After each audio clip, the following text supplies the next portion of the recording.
Pukul 13 waktu Indonesia Barat.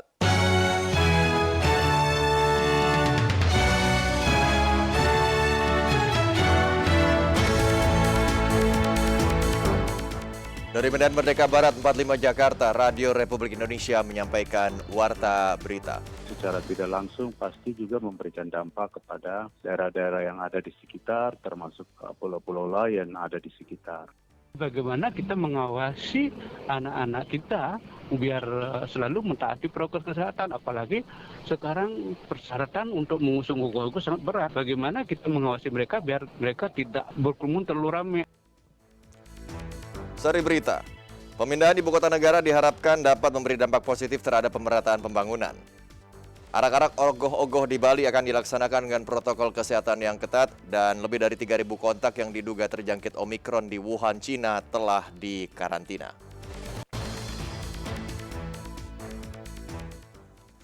Inilah Warta Berita selengkapnya Kamis 24 Februari 2022 bersama saya Toma Hakim Sastro Taruno.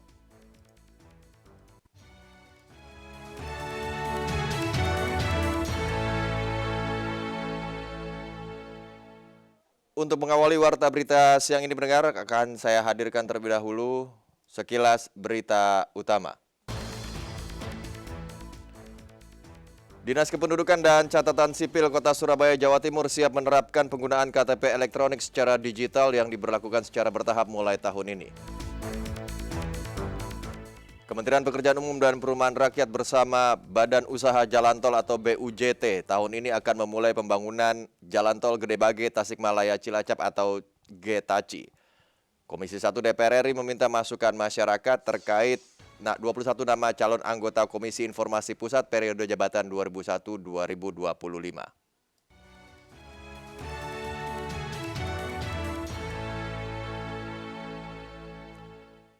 Kita simak informasi pertama pendengar, pemindahan ibu kota negara diharapkan dapat memberi dampak positif terhadap peningkatan kualitas layanan publik serta pemerataan pembangunan khususnya di wilayah timur Indonesia.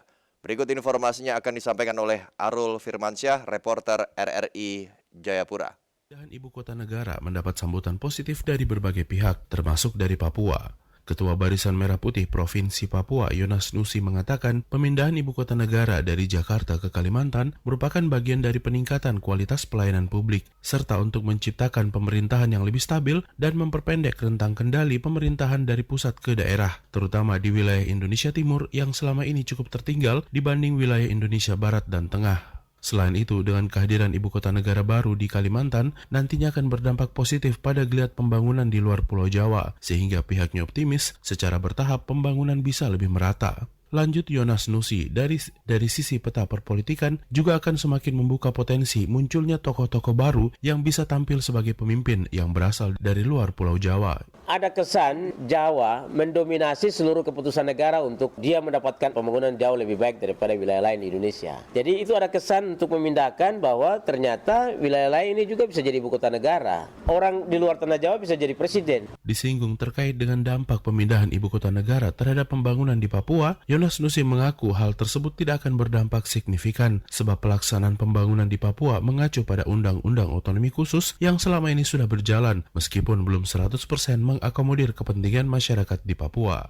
Saya tidak melihat perubahan sedikit pun korelasinya dengan pembangunan di Papua karena ini pelaksanaan undang-undang yang harus mendapatkan pengawalan dari pemerintah pusat untuk dilaksanakan secara konsekuen dan bertanggung jawab. Ketika undang-undang ini sudah ditetapkan lalu tidak dilaksanakan secara konsekuen, maka kita hanya dengar dan kita baca tetapi dalam pelaksanaan itu tidak nampak. Sementara itu, Dr. Hans Kaiwai, akademisi Universitas Cendrawasih, yang juga sebagai pengamat ekonomi di Papua, menambahkan, dengan adanya pemindahan ibu kota negara, diharapkan dapat memicu pertumbuhan ekonomi di luar Pulau Jawa dan Sumatera, sehingga akan mendorong lahirnya sentra-sentra ekonomi di daerah yang bisa merubah geliat ekonomi nasional. Dan juga secara tidak langsung pasti juga memberikan dampak kepada daerah-daerah yang ada di sekitar, termasuk pulau-pulau lain yang ada di sekitar. Kalau berbicara tentang Provinsi Papua, kalau kita lihat dari posisi jarak dari Papua ke pusat, itu kan semakin singkat ya. Dengan begitu maka pelayanan-pelayanan yang terkait dengan kegiatan-kegiatan pemerintahan pasti akan lebih mudah. Disinggung terkait dengan dampak pemindahan ibu kota negara terhadap pembangunan di Papua, terutama pembangunan sumber daya manusia, Hans Kaiwai mengaku hal tersebut cukup memberikan dampak yang positif. Sebab sesuai dengan tuntutan perkembangan zaman di era digitalisasi saat ini, maka ke depan akan banyak muncul sektor-sektor pekerjaan baru yang menuntut kebutuhan sumber daya manusia yang lebih memadai. Sehingga hal ini harus menjadi perhatian agar pemerintah daerah di Papua mampu menyikapi dan mempersiapkan sumber daya manusia yang lebih handal dan lebih siap menghadapi tantangan di masa yang akan datang. Kalangan Dewan di Kalimantan Tengah akan mendiskusikan pembangunan infrastruktur jalur darat dari beberapa kabupaten kota di Kalimantan Tengah menuju ibu kota Nusantara. Berikut informasinya akan disampaikan oleh Nata Dwi Harso. Mencoba membangun infrastruktur yang menuju ke Kalimantan Timur, nanti akses jalan darat kita juga akan lebih mudah. Rencana pemindahan ibu kota negara atau IKN kini telah memasuki tahap finalisasi. Seperangkat rancangan undang-undang IKN kini sedang dipersiapkan guna memastikan legalitas dan payung hukum bersama kalangan legislatif. Menyikapi hal ini, kalangan Dewan Kalimantan Tengah kini sedang berusaha mendiskusikan pembangunan infrastruktur jalan darat dari beberapa kabupaten di Kalteng ke Kalimantan Timur. Kepada RRI, Ketua DPRD Kalteng, Wiatno menyebut pihaknya kini sedang mencoba untuk berdialog bersama kalangan eksekutif yakni pemerintah provinsi dan gubernur untuk membangun akses jalur darat ke ibu kota negara nantinya. Ada sejumlah alternatif jalur yang akan dibangun, diantaranya adalah Palangkaraya, Kapuas, Banjarmasin, Kalimantan Timur. Kemudian ada alternatif lainnya, jalur Palangkaraya, Barito Timur, dan Kalimantan Timur, serta Palangkaraya, Puruk Cahu, Kalimantan Timur. Selain itu, tentu dukungan nyata lainnya yang kini sedang dikembangkan adalah program Food Estate sebagai penopang pangan nasional dan juga penopang logistik ibu kota negara atau IKN. Wiatno meyakinkan kembali, selaku wakil masyarakat Kalteng mendukung sepenuhnya pemindahan ibu kota baru ini dengan segala kelebihan dan kekurangannya. Mencoba membangun infrastruktur yang menuju ke Kalimantan Timur, nanti akses jalan darat kita juga akan lebih mudah dari beberapa kabupaten, bisa dari Kapuas, Banjarmasin, Kaltim, Palangkaraya, Kapuas, Banjarmasin, Kaltim, Palangkaraya, Partim, Kaltim, Palangkaraya, Puruk Cahu, Kaltim. Kita akan mencoba kedepannya berdiskusi dengan gubernur berkaitan dengan infrastruktur menuju ibu kota negara. Sementara itu, salah satu anggota DPRD Palangkaraya, Kemal Naseri, mengungkap dengan terpilihnya Kalteng sebagai provinsi penyangga tentunya menjadi peluang dan berkah bagi masyarakat Kalteng. Ini akan ikut membuka lapangan pekerjaan, usaha, dan perdagangan yang tentunya cukup prospektif. Dengan demikian, masyarakat Kalteng harus mempersiapkan sumber daya manusia atau SDM unggulan untuk ikut berkiprah di IKN ini. Dengan kondisi ini, ia berharap kepindahan IKN ini jangan sampai menghilangkan budaya lokal, adat budaya istiadat masyarakat Kalteng. Provinsi Kalimantan Tengah harus mempersiapkan orang-orangnya untuk ikut serta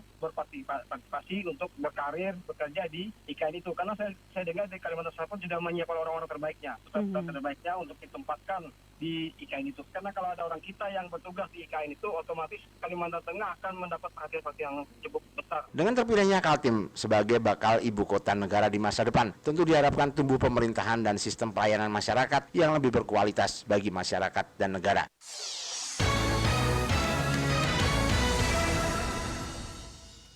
Kita menuju Denpasar. Pendengar, Nyomya atau pengarakan ogoh-ogoh serangkaian Hari Raya Nyepi Tahun Baru Saka 1944 di Bali akan dilaksanakan dengan protokol kesehatan yang ketat serta pembatasan jumlah peserta. Berikut informasinya akan disampaikan oleh Dayu Friska. Diperbolehkan tapi dengan jumlah yang sangat-sangat terbatas. Karena kan sudah ada imbauan dari di samping dari PHDI secara internal juga dari instansi terkait karena sekarang ini setelah 2 kali tidak berlangsung Nyomya ogoh-ogoh serangkaian Hari Suci Nyepi tahun 2022 ini akhirnya kembali dilakukan Denpasar bersama unsur Forum Komunikasi Pimpinan Daerah memberi lampu hijau pengarakan ogoh-ogoh saat malam pengerupukan sehari menjelang Hari Raya Nyepi. Ketua PHDI Kota Denpasar Nyoman Kenak dikonfirmasi RRI di Denpasar membenarkan bahwa Nyepi kali ini seluruh rangkaian mulai dari melasti, tawur, dan nyomi ogoh-ogoh bisa dilaksanakan. Meski demikian, seluruh prosesinya dilakukan secara terbatas dan disiplin protokol kesehatan. Nah, bagaimana kita mengawasi anak-anak kita biar selalu mentaati protokol kesehatan, apalagi sekarang persyaratan untuk mengusung ogoh-ogoh sangat berat. Bagaimana kita mengawasi mereka biar mereka tidak berkerumun terlalu ramai, artinya bahwa ogoh-ogoh itu dipusatkan di satu titik. Kalau sudah pelaksanaannya di tingkat Banjar, nah sekarang aparatur bawah mungkin bisa mengawasi, termasuk kita kan bisa meminimais yang namanya kerumunan itu sendiri. Hal senada disampaikan juru bicara Satgas Penanganan COVID-19 Kota Denpasar, Dewo Gederai. Melihat tren penurunan kasus COVID-19, khususnya di Kota Denpasar, Nyomi Ogoh-ogoh akan dilaksanakan di wilayah Kota Denpasar. Dalam prosesinya dilaksanakan pembatasan peserta dan waktu pelaksanaan untuk mengantisipasi kerumunan. Karena tentu pembatasan ini seperti jaga jarak, kemudian kapasitas, jumlah masyarakat yang hadir ini kan perlu kita lakukan pengaturan sebaik mungkin, termasuk juga penyiapan sarana dan prasarana protokol kesehatan. Kita pastikan bagaimana seluruh yang terlibat bisa menggunakan masker, kemudian kondisinya sehat. Pada pelaksanaannya nanti, Dewo Rai mengatakan pihaknya akan bersinergi dengan aparat TNI Polri, pecalang desa adat, Satgas COVID-19 desa kelurahan, bersama-sama melakukan pengawasan dan monitoring seluruh rangkaian nyepi. Pendengar, masih banyaknya anak-anak dan orang tua yang beraktivitas di luar ruangan tanpa mengenakan masker memicu tingginya angka penyebaran COVID-19 di Banjarmasin. Berikut informasinya disampaikan oleh Aulia Rahman. Tidak diperbolehkan untuk saat ini ada tempat yang kemudian terjadi pelanggaran. Di tengah melonjaknya kasus COVID-19, ternyata banyak remaja yang bermain tanpa menggunakan masker di ruang terbuka hijau di Banjarmasin, Kalimantan Selatan. Kondisi ini seakan terjadi pembiaran oleh pemerintah kota tanpa penjagaan ketat petugas, bahkan tak sedikit orang tua yang membawa anaknya juga turut abai dalam penggunaan masker. Lukman, satu di antara pengunjung yang hadir, menyayangkan belum adanya kesadaran orang tua dalam menjaga buah hatinya yang seakan-akan menganggap pandemi COVID-19. Di sini bagus, tempatnya tertib dan nyaman, namun sayangnya masih banyak masyarakat yang belum sadar bahwa COVID itu masih ada. Padahal banyak anak-anak di sini yang masih balita dan sejenisnya yang bermain tadi lah. Ya, yang masih rentan lah terhadap penyakit itu. Mungkin dihimbau aja kepada masyarakat untuk tetap masih peduli terhadap protokol kesehatan agar tertib memakai masker. Sementara tim pakar percepatan penanganan COVID-19 ULM Banjarmasin Hidayatullah Mutakin menyarankan orang tua tidak perlu mengajak anak keluar rumah, terkecuali keperluan yang penting, sebagai upaya pencegahan sang anak yang merupakan kelompok rentan terinfeksi COVID, terutama varian Omikron. Pemerintah Kota Banjarmasin pun disarankan menutup tempat rekreasi, termasuk ruang terbuka hijau Kamboja, Siring Tendian, dan tempat rekreasi lainnya. Itu sangat perlu untuk mengatur ya dan menjaga untuk kemaslahatan kepentingan anak-anak dan warga ya, supaya tidak diperbolehkan untuk saat ini ada tempat yang kemudian terjadi pelanggaran protokol kesehatan, apalagi anak-anak kecil dibawa di sana. Nah, jadi sebaiknya anak-anak itu sementara ya jangan berada di tempat umum sehingga itu menjadi riskan untuk mereka. Mengacu pada data Dinas Kesehatan Banjarmasin, lebih dari 170 warga kembali terpapar COVID-19 yang didominasi anak-anak. Kasus tersebut justru mengalami kenaikan sejak 29 Januari, yang sebelumnya hanya 2 orang terkonfirmasi positif. Presiden Joko Widodo mengapresiasi pemberian vaksin booster bagi para pekerja sektor industri. Kepala negara berharap dengan adanya kegiatan ini dapat diikuti oleh perusahaan lain, sehingga aktivitas industri dapat tetap berjalan dengan baik. Informasi selengkapnya disampaikan oleh Pradipta Rahadi. Assalamualaikum warahmatullahi wabarakatuh. Presiden Joko Widodo pada hari ini meninjau vaksinasi di kawasan industri di pabrik PT Komatsu Indonesia Cilincing, Jakarta Utara. Dalam kesempatan tersebut, Presiden mendapat laporan bahwa berbagai kawasan industri mengikuti vaksinasi baik dosis utama maupun dosis penguat ataupun booster. Dalam kesempatan itu, Kepala Negara mengapresiasi pemberian vaksin booster untuk kawasan industri seperti pabrik, sehingga karyawan tetap terlindungi dari paparan COVID-19 dan produksi tetap berjalan tanpa ada hambatan. Di industri, di pabrik, di sektor produksi tidak terganggu aktivitasnya karena sudah diberikan vaksin penguat, vaksin booster, sehingga bisa memberikan kekuatan yang lebih kepada sektor produksi agar tidak terganggu produksinya. Dan ini kita harapkan terus bergerak di kawasan industri yang lain, di pabrik-pabrik yang lain, sehingga bisa kita cegah karyawan kita dari terpaparnya COVID. Perwakilan manajemen PT Sritek Sukaharjo mengaku telah memvaksin lengkap karyawannya, baik dosis utama maupun penguat, sehingga ekspor mereka tetap terus berjalan selama pandemi COVID-19. Dan saat ini booster sedang berjalan, 11.000 karyawan akan kami booster sampai 11 hari ke depan. Bagus. Setiap harinya 1.000, Bapak. Dan kami sangat apresiasi dengan program Bapak ini karena kami sangat terbantu bahwa produksi kami tidak stop, kami jalan terus, dan kami terus ekspor, Bapak, untuk mendukung ekonomi.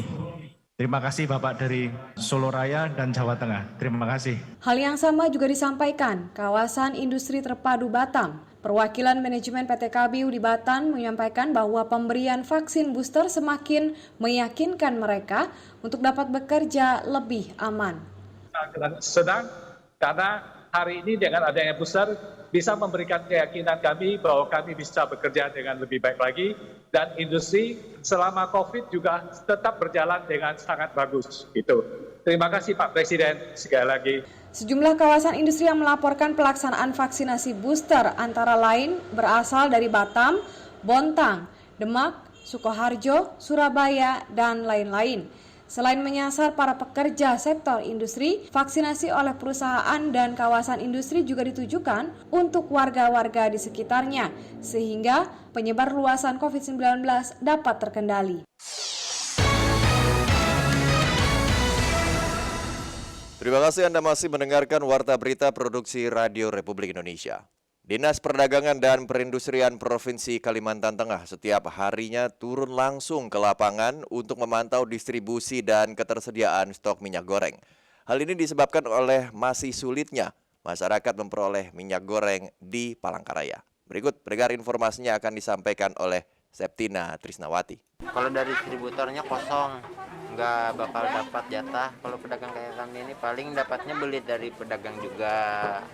Nah jadi kan sudah 2-3 tangan. Minyak goreng di Palangkaraya masih sulit didapatkan dan harganya belum sesuai dengan harga eceran tertinggi HET yang telah ditentukan Menteri Perdagangan. Salah seorang pedagang sembako di Pasar Seberang Dinas PU, Ahmad Irinanda, mengaku kesulitan mendapatkan minyak goreng untuk dijual. Ahmad mengatakan minyak goreng kemasan sederhana dengan merek MM yang dibelinya dari pedagang di pasar besar dijual dengan harga Rp17.000 per liter. Kalau dari distributornya kosong, nggak bakal dapat jatah. Kalau pedagang kayak kami ini paling dapatnya beli dari pedagang juga. Nah jadi kan sudah 2-3 tangan gitu. Beli di pasar besar ya? Beli pasar besar juga. Tuh gini rebutan datang satu toko ibaratnya ada datang 3 truk rebutan. Hampir semua pedagang dibayar kasih jatah lagi. Ibaratnya satu orang cuma dapat 3 dus. Kalau ulun kan 1 dus aja nggak berani ngambil banyak. Kalau harganya naik turun nggak tahu kan. Belum lagi yang isunya razia gitu kan. Pedagang sembako di Pasar Seberang Dinas PU ini menambahkan, pembeli terkadang ada yang membeli, namun ada pula yang tidak jadi membeli setelah menanyakan harga minyak goreng yang ada. Sementara untuk mendapatkan minyak goreng untuk dijual kembali harus menunggu 1 minggu. Dikonfirmasi terpisah, Kepala Dinas Perdagangan dan Perindustrian Provinsi Kalimantan Tengah, Aster Bonawati mengatakan persediaan minyak goreng di Kota Palangkaraya masih relatif aman. Menurutnya, pihak Dinas Perdagangan dan Perindustrian Provinsi setiap hari turun ke lapangan untuk memantau ketersediaan dan distribusi minyak goreng. Nah, yang perlu kita pantau itu yang di pasar tradisional. Nah, kalau kita cek di distributor itu cukup ya stoknya sebenarnya. Cuman kenapa kok tiba-tiba di pasaran itu sedikit jumlahnya? Itu yang kita mau cari gitu. Kita bersama-sama dengan Satgas Pangan, tim Satgas Pangan kan ada Polda dalamnya. Jadi kita mau telusuri di mana nih tersendatnya. Aster Bonawati menambahkan pihaknya juga terus berkoordinasi dengan perusahaan produsen minyak goreng di Kalteng untuk melakukan operasi pasar. Kepala Dinas Perdagangan dan Perindustrian Kalteng ini mengatakan operasi pasar dilakukan di daerah yang benar-benar kekurangan stok minyak goreng dan harganya yang tidak kunjung turun seperti di Kabupaten Barito Timur. Aster Bonawati mengatakan pihaknya berencana untuk melakukan operasi pasar minyak goreng di Barito Timur pada minggu depan. Kita menuju lokasi lain pendengar. Satuan Polisi Pamong Praja atau Satpol PP Kota Madiun, Jawa Timur turut melaksanakan pemantauan ketersediaan minyak goreng ke toko-toko. Informasinya berikut disampaikan oleh Eka Wulan.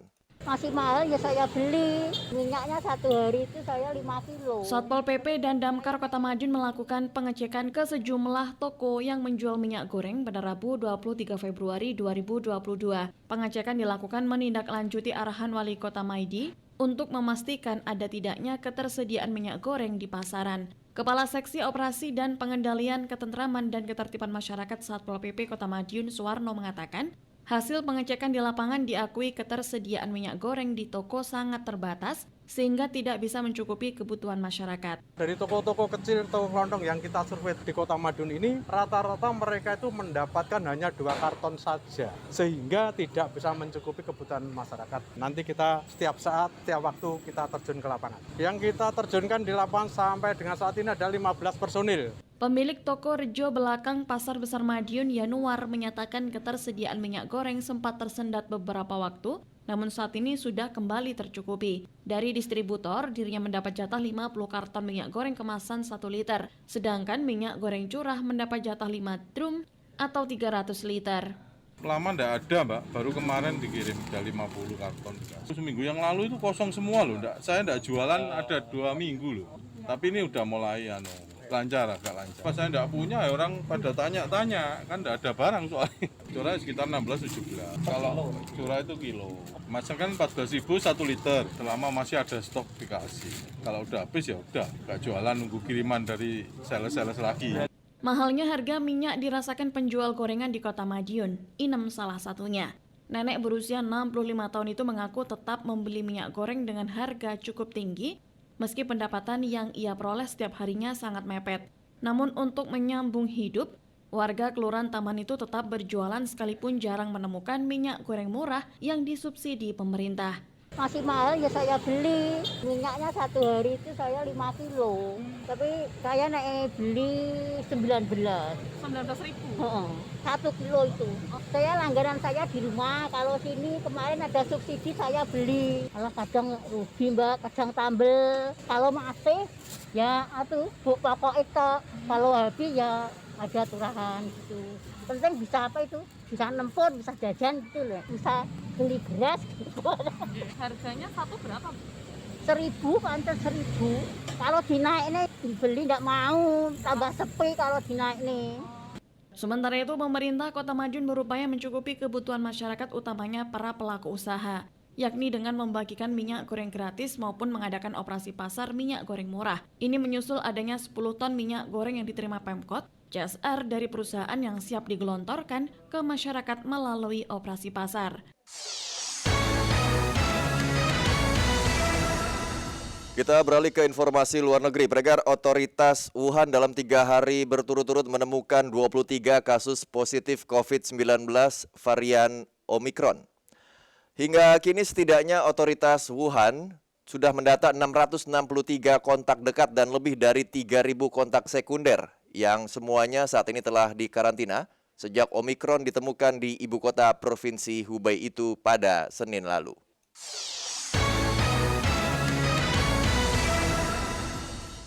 Sanksi tahap pertama dan terbatas yang dikenakan Uni Eropa kepada Rusia telah berlaku sejak Rabu malam kemarin waktu setempat. Menurut seorang diplomat senior Uni Eropa, para menteri luar negeri Uni Eropa sepakat mencoret lebih banyak politisi dan menargetkan perdagangan obligasi pada penerapan sanksi ekonomi tersebut.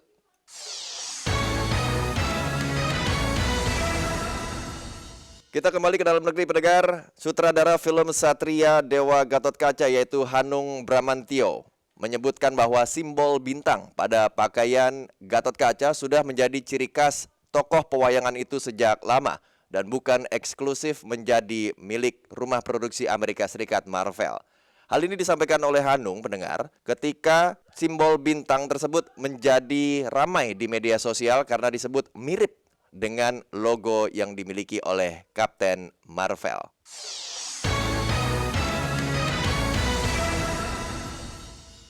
Kita beralih ke berita olahraga. Borneo FC siap bangkit dan mewaspadai kekuatan PSIS Semarang demi meraih kemenangan dalam laga lanjutan sepak bola Liga 1 Indonesia yang berlangsung hari ini. Berikut informasinya akan disampaikan oleh Randy Fahlevi.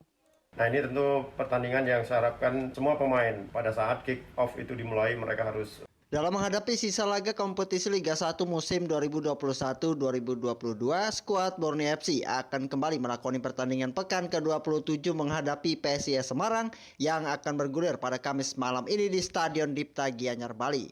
Menurut Kepala Pelatih Borneo FC Fahri Husaini, dalam menghadapi klub berjuluk Laskar Mahesa Jenar itu, timnya perlu melakukan pembenahan secara menyeluruh, mengingat pekan lalu menelan kekalahan tipis saat berhadapan dengan PSS Sleman. Untuk itu dirinya enteng lawannya karena dalam setiap pertandingan ia menginginkan poin penuh agar bisa menempati posisi terbaik pada klasemen Liga 1 musim ini. Kemudian pada laga nanti juga pelatih asal Aceh ini berharap anak asuhnya bisa lebih fokus dari awal dan akhir saat wasit meniup peluit karena pengalaman pekan lalu merupakan pembelajaran bagi timnya untuk lebih baik lagi.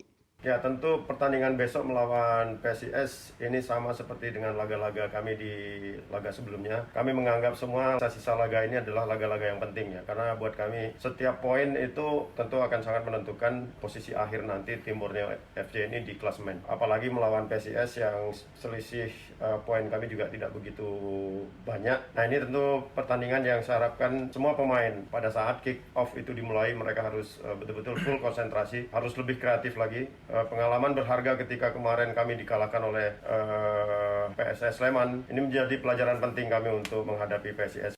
Di samping itu, sebagai salah satu punggawa Borneo FC yang mengisi posisi back, Wildansyah menerangkan jika kondisi timnya saat ini sedang baik-baik saja. Namun yang menjadi kendala saat ini ialah hasil PCR yang terkadang bisa membuat rekannya harus melakukan isolasi mandiri karena beberapa waktu lalu 5 punggawa Borneo dikabarkan positif. Insya Allah saya dan semua pemain dalam keadaan kondisi yang sangat siap untuk pertandingan besok. Tapi yang kita takuti yaitu hasil PCR-nya. Jadi kita nggak tahu apapun hasilnya nanti ya kita harus siap lah. Kita dengan kondisi seperti ini ya kita harus semua siap lah. Dengan besok insya Allah kita akan tampil lebih fight, lebih kerja keras lagi untuk meraih kemenangan buat poin kita agar bisa naik ke posisi 5 insya Allah. Sementara ini, posisi klasemen sementara Pusut Eta masih bertengger di posisi 6 dengan mengantongi 38 poin. Sementara PSIS Semarang berada di posisi 8 dengan 34 poin, selisih tipis 4 poin. Kita ke kabar sepak bola luar negeri, Bregar. Dini hari nanti Napoli akan menghadapi Barcelona pada putaran kedua playoff sistem gugur sepak bola Liga Eropa di Stadio Diego Armando Maradona. Kedua tim masih berpeluang melangkah ke babak 16 besar mengingat dalam aturan terbaru di tengah pandemi COVID-19, keuntungan gol tandang telah dihapus. Namun jika terjadi hasil imbang setelah perpanjangan waktu, maka pertandingan akan dilanjutkan dengan adu penalti. Kalau kita berbicara mengenai head to head, secara head to head memang Barcelona masih unggul karena dalam 2 pertemuan terakhir Napoli belum dapat mengalahkan Blaugrana. Barcelona juga masih akan mengandalkan 3 penyerang mereka yakni Ferran Torres, Pierre-Emerick Aubameyang, serta Ousmane Dembele dalam formasi 4-3-3. Sedangkan Partenopei atau julukan Napoli yang mengandalkan Victor Osimhen ini akan memainkan formasi 4-2-3-1.